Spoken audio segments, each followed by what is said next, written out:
Okay, hey everyone, it's LS. This is my first time looking at 12.10. This is the first time I actually have it open. I know a lot of people have asked me to look at the patch and to give general thoughts, but because of the size of the patch, I thought that even stuff leading up to it would not actually be final.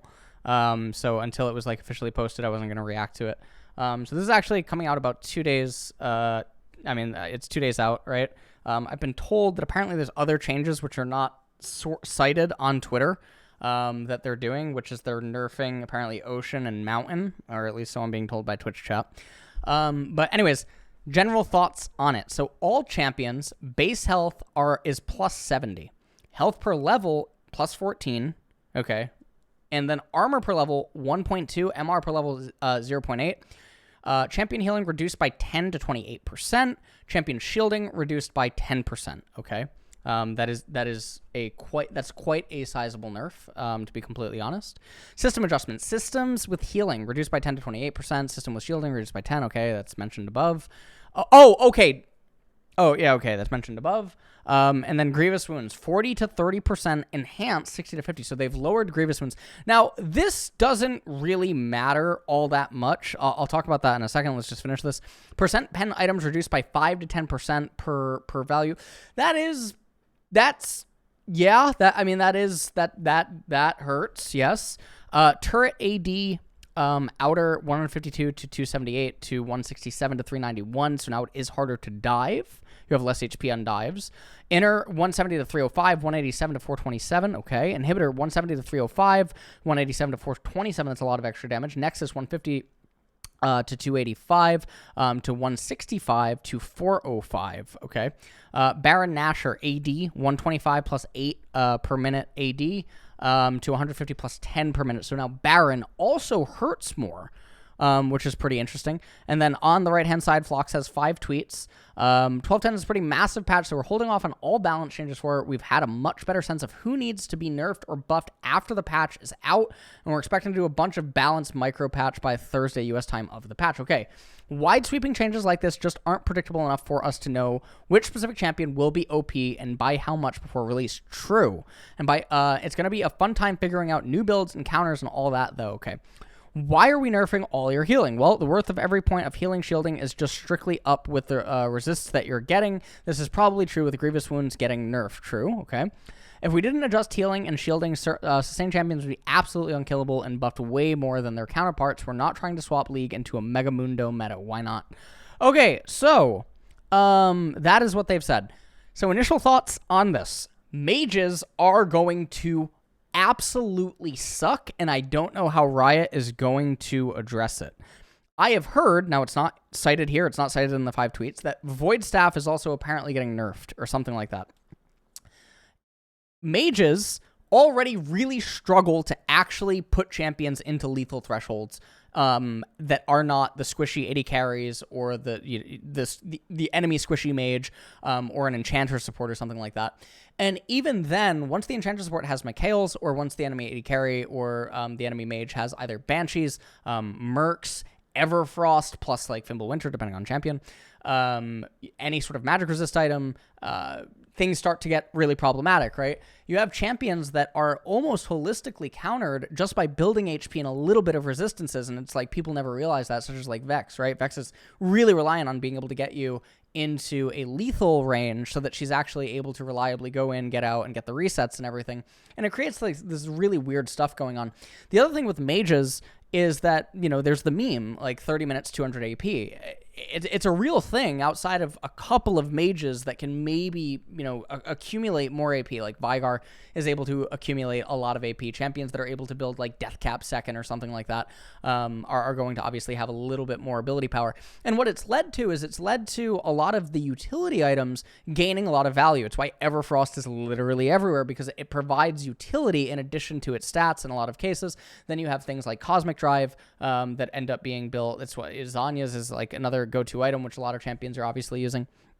And then you have other utility items like that are maybe like a little bit more solo queue centric, like Seraph's Embrace, due to the way that solo queue can work and the way that solo queue can play out. So I think that is a really big point for concern. The MR going up by 0.8 per level, this like Shadow Flame is getting absolutely tagged. Shadow Flame's getting tagged. Sorc Pen Boots is getting tagged. Like, mages are going to hit for so much less damage than they hit for right now. Now, you might say, LS, well, every class is hitting for less. Mages are more dependent on hitting for more because their damage is tied into combos, which then basically exhausts them and it puts them, into a temporary self-stasis almost, right? Where they have to reposition or something like that. Take, for instance, a champion like Syndra. Syndra, for the most part, fell out of the meta. A lot of people might remember, I think it was season 10 or something like that.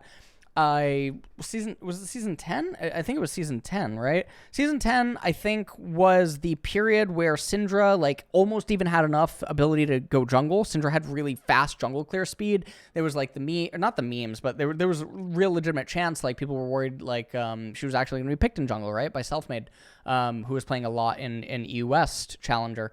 Syndra had a very, very fast clear speed. She had a really high damage. She had very, very good lethal thresholds, and she had a very good way to shove out the wave. And then Syndra lost the ability to do those things. And when Syndra loses the ability to do those things, it means that her stat check is now inefficient.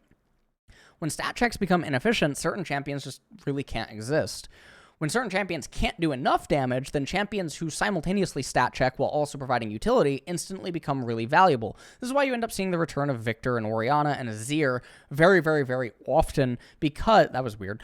Often because what ends up happening is in the mid lane, these are champions that if no one's dealing damage and everyone has roughly the same amount of stats and stuff and everyone's getting roughly the same amount of gold, these champions are going to naturally be advantaged due to their kits at shoving out other champions and sustaining against like a barrage of things. And it's going to feel really, really bad because they're also like kind of scaly champions. So if you pick like a mid-rangey champion into them, or you just choose a champion that's less scaly than them, then you're going to find themselves in a world of pain. And it's going to make it really, really difficult to choose like bruiser AP champions. It's going to make it really hard to choose AP assassins. It's going to make it really hard to choose AP burst champions even, right? So things get really weird when this becomes a thing. So Shadow Flame, getting tagged, Sorc Pen Boots getting tagged. Now, a lot of champions in competitive right now, they're not even building Sorc Pen Boots, right? They're going like Merc Treads. They're going Ionian Boots. They're doing things like this, which means that now everything's going to be a lot more durable. And you might say, well, Ellis, this is really good, right? There's too much damage in the game.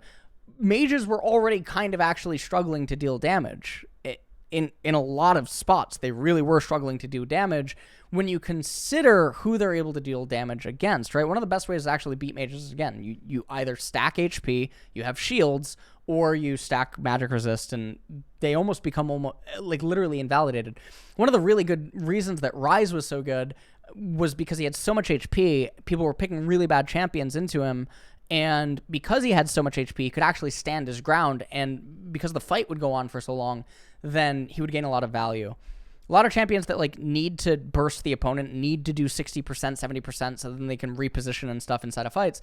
You're noticing a lot of them aren't existing. Some people might say Ahri is existing, and Ahri is able to do that in a lot of cases. I think Ahri is very akin to like the Syndra camp of things, but I also think that Ahri was getting away with a murder in Spring Split where just people weren't picking champions that were really that good against Ahri. And again, I understand that when you have an Enchanter or an AD carry, you have a squishy champion and you're playing into these champions, yes, they're still going to hit hard at 1 and 2 items. The problem becomes at 3 items, or depending on team compositions, you start getting that Maul Malmortius. Your support starts getting the utility item. Your support starts getting the Solari, etc.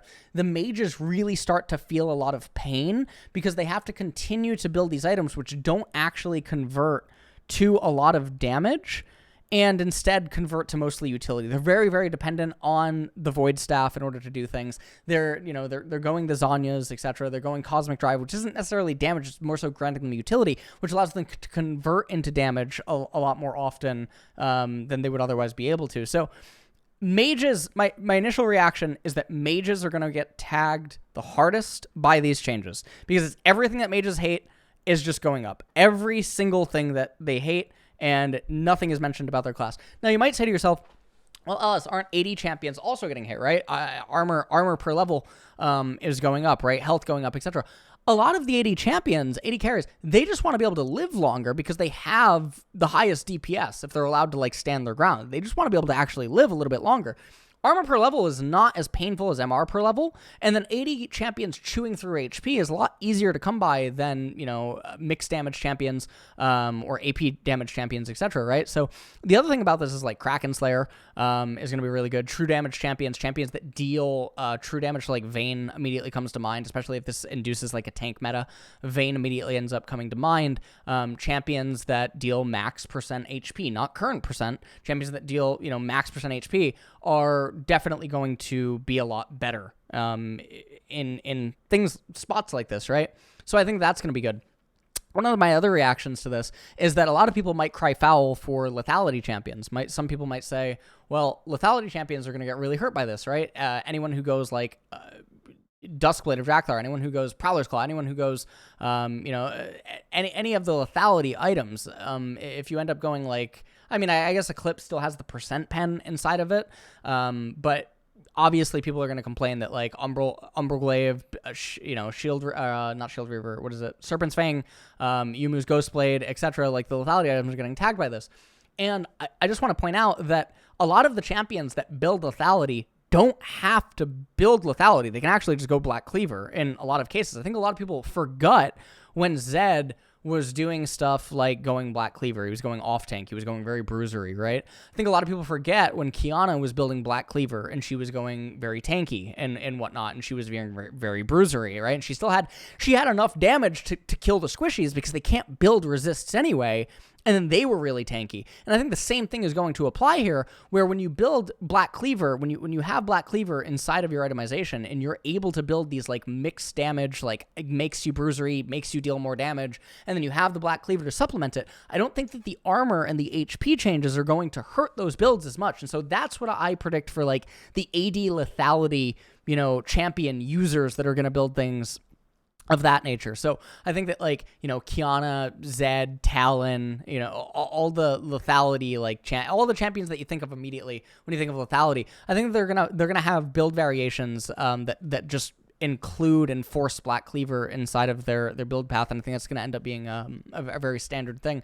I imagine that Graves is going to end up going into, like, some sort of a Black Cleaver build with these types of changes. I think these changes are really good for Graves. I think it's going to be very hard to move Graves inside of laning phase. I don't think that the system healing or the system shielding is going to be, like, that problematic for him.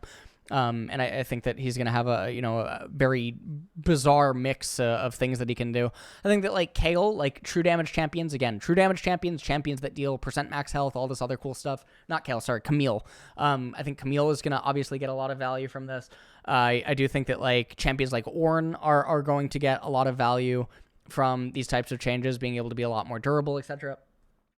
And I think that champions who do build, like, bruisery but can't get Black Cleaver, I think they're going to be hurt by these changes. So I think that champions that do not have the ability to deal true damage, champions that don't have the ability to build Black Cleaver or something like that deal physical damage, they're going to be hit in the same way that I think that mages are going to be hit.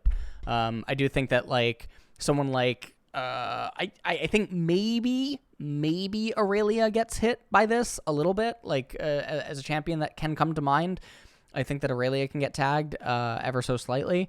I don't know if this is enough. Now, the Grievous Wound thing is actually very funny. I think that a lot of people will cite this as, like, a win or something like that. The reality is that Grievous Wounds in early laning phase is able to be played around in most cases, right? Grievous Wounds is actually for the burst fights, right? It's there to basically say you need to heal now, but you can't heal now. That's when you actually get the maximum value out of the Grievous Wounds.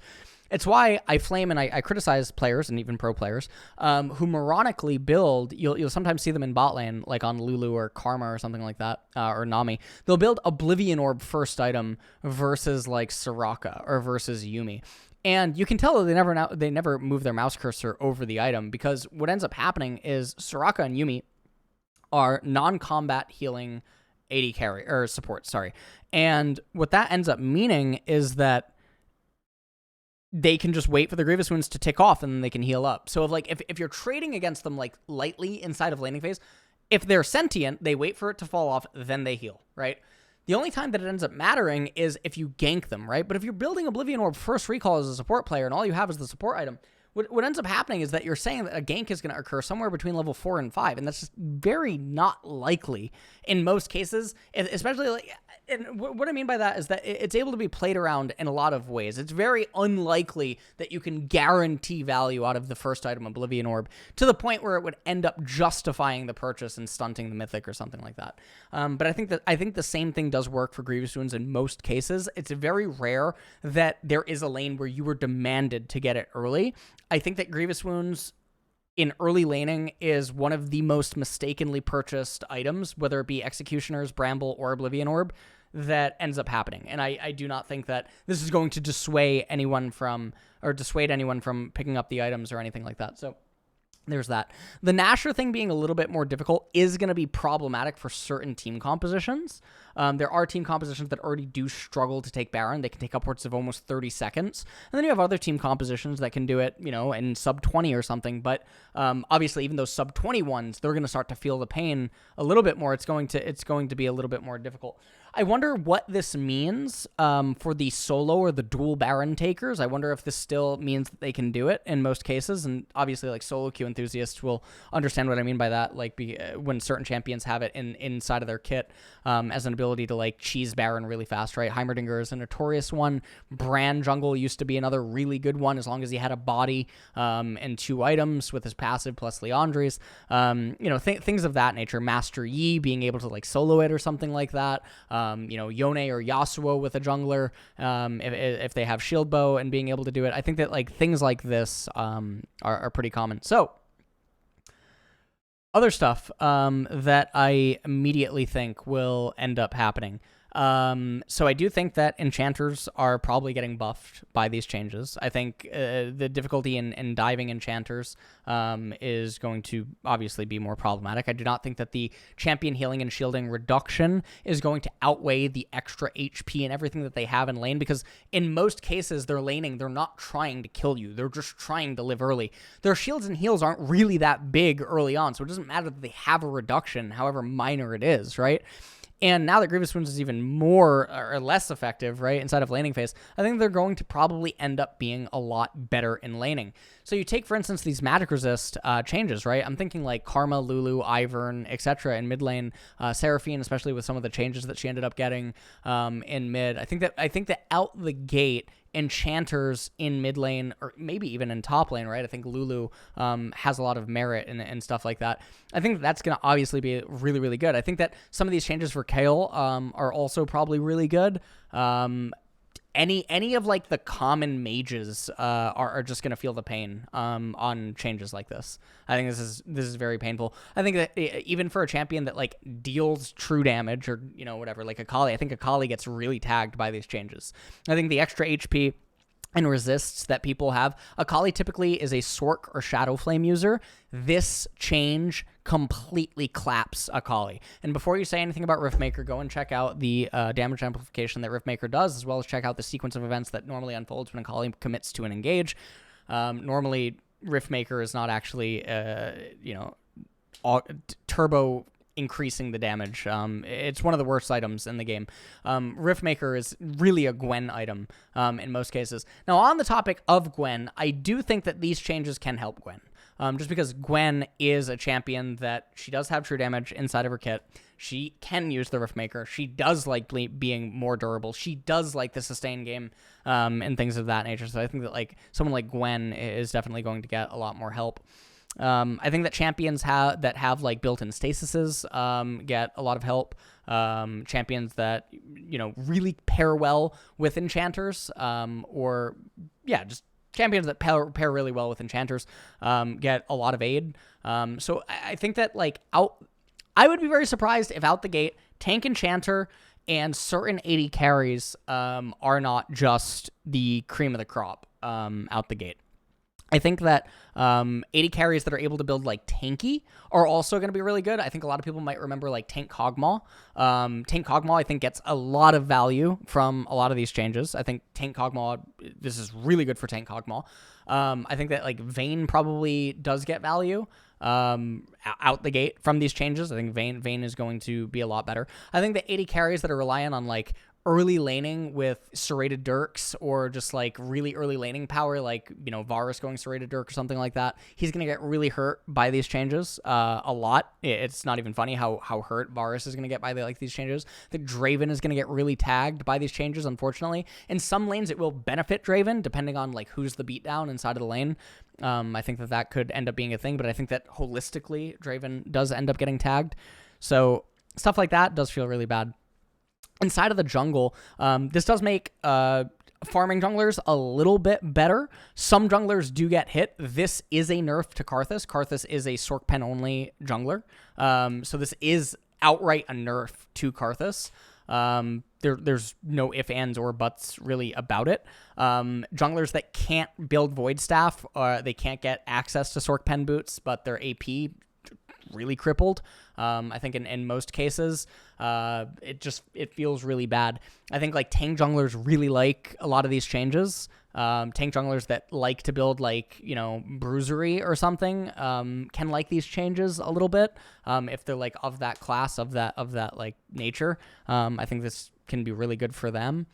I think that like glass cannon junglers really hate these changes. I think, you know, Lee Sin or something like that really doesn't like this stuff, because of also some of like the previous things that I've ended up mentioning. Other stuff that I could think about with 1210.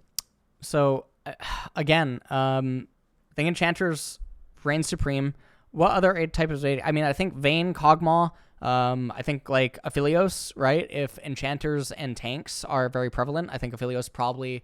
Well, Aphelios does get really hurt because remember, Aphelios' thing got changed with the lethality. He can still get Lord Dominic's regard, and I think that Aphelios just being a lot tankier is very helpful for him.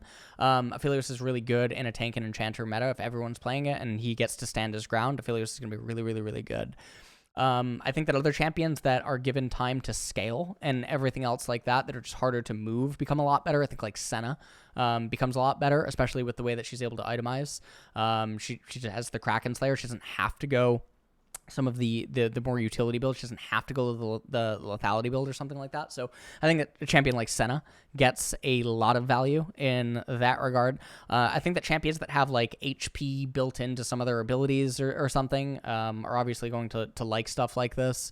Champions that just rely on, you know, scaling and everything. I think that like Cho'Gath probably likes a lot of these changes that end up happening. That's another champion that I think has some versatility. It can be played in, you know, several different positions or something. I'm trying to think of like other type of champions that are really going to like stuff like this. I would say that Ezreal is also probably... I think Ezreal probably doesn't care as much about these changes. Don't get me wrong, he is going to feel the pain. He is mixed, but again, Ezreal doesn't build the damage-dealing items anyway, right? Ezreal just wants to be really beefy. He wants to be tanky, and then he gets to unload everything, and it's really hard to hold him down. The problem that I would say with that, though, is that some of the previous mentioned AD carry is actually just completely dumpster Ezreal, right, that I ended up mentioning. So I think that's going to be interesting. I wonder if we'll see Enchanter. Well, we won't, but Enchanter in the AD carry position, you know, things of that nature would be very interesting. Trying to think like what else are going to be interesting. Natural born scalers are just going to like stuff like this quite a lot, right? I think like Malphite is obviously... Malphite's gaining damage in addition. He's not... All right, he's gaining passive HP, he's gaining damage, and then he's harder to move, and like what is going on? Malphite's actually gaining... So if he uses his passive really, really, really well, Malphite's probably gaining over 400 HP in laning phase just from these changes. If he utilizes his passive really, really, really well, that's a really gross thing to think about when you consider it. I wonder how this does interact with like certain champions, like Garen, obviously, or like something like Set would be another interesting champion, I guess, to end up thinking about. I guess his Haymaker deals a little bit more damage, but Set's kind of really... I mean, he's not a very good champion, so it kind of feels bad in that regard. But I think that is... that's pretty much my thoughts on 1210. When the actual patch does drop, I will do a review, and maybe there's more changes that are going to be official when it does drop next week, and I'll probably have prepared for that a more like condensed prediction as soon as the patch go live. It's going to go live on Korea before anywhere else. Normally it goes live on Korea like 16 hours before other regions. So I'll be spamming it as soon as it comes out, and I'll see what like the Korean reaction is going to be. And then obviously there's a lot of people boot camping here. So you'll be able to see, lots of people playing it and seeing what's going on. But yeah, Enchanters, really good. Certain AD carries that want to go the distance or have like true damage or healing and stuff built into their kits, or like stand your ground abilities. So like, again, Vayne, Kog'Maw, Senna, Aphelios, those are like 4 champions I immediately think of with these changes.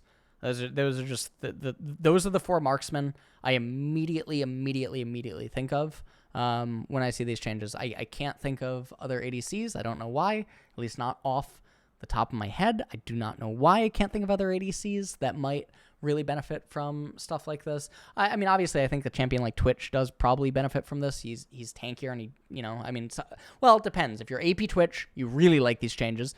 AD Twitch maybe feels a little bit worse, but again, Twitch does deal true damage, so I mean, there is that. Stuff like that. Stat checkers really hate these changes. Stat checkers all hate these changes. Champions that can't get access to a lot of ability power really hate these changes. Champions that build Sorkpen, build Shadowflame hate these changes. They absolutely abhor these changes. I mean, I think Karthus gets really tagged by this change. Like, he does not care about any of these things that just happened. This is a really big nerf to, like, Karthus jungle, right? A lot of people might wonder, like, well, how long is 1210 going to take, right? Because, I mean, you even have Flock saying that a lot of champions are going to be buffed right out the gate. And so I'm excited to be on standby while that's, like, happening to react to, like, everything that's going to be hotfixed and, immediately tagged in and all that. So that'll be fun to end up reacting to it. But, yeah, when the actual patch notes goes live and I record the video, put it up on YouTube, I'll have, like, a prediction list of, like, champions, as well as, like, what I think is really good. Enchanters, healers, etc., I think are going to be creme de la creme. Certain tanks are going to be fantastic. Champions that are bruisery, but also, like, pseudo-assassiny, I think are going to be really good if they utilize Black Cleaver. It's gonna be really, really, really important that they utilize Black Cleaver. I think if they utilize Black Cleaver, these changes are really, really, really gross for them. If they don't utilize Black Cleaver, I think the changes are going to be really, really, really bad for them. So that's gonna, that's something. And I think that is probably it. I think a lot of the mid lane and current top lane champions get hit really hard by this. The AD carry meta, I think, is going to get hit by this quite a bit. Again, those 4 AD carries. Aphelios, even though, yes, he doesn't, the lethality thing really hurts him. Don't get me wrong, the lethality thing really hurts him. Aphelios is going to need a team composition. Aphelios, Senna, Vayne, Kog'Maw are like 4 out the gate that I just immediately think of, and then I think of like Enchanters in the AD carry position. I think the other standard AD carries like Kai'Sa, Varus, Draven, things of this nature get really hurt. I think Ezreal does just really want to be tanky, but he has a lot of problems with the aforementioned matchups. Jinx hates this. I think Caitlyn hates this in a lot of, in most cases. I think those AD carries really, really, really don't like this. I think that Kalista really doesn't like these changes, which feels really bad, especially because there was the lethality variant of Kalista. I think champion like Jace really doesn't like these changes, even though he himself is going to be a little bit more durable. I think that the meta is going to shift. I think Malphite loves all of the Malphite's laning is so steroided by these changes, it's not even funny. And I say that because of his passive. His passive is where the real juice lies with these 2 changes. Most people don't utilize his passive well, but his passive is where the real juice lies with these changes. So I think that's really cool. And that is going to do it for my reaction to 1210. So make sure to check out the patch rundown, where, again, I'll have a condensed list that'll also be on the main channel. And I'll have that ready as I do the patch rundown live, and I'll recap probably on some of the stuff that I said in this video.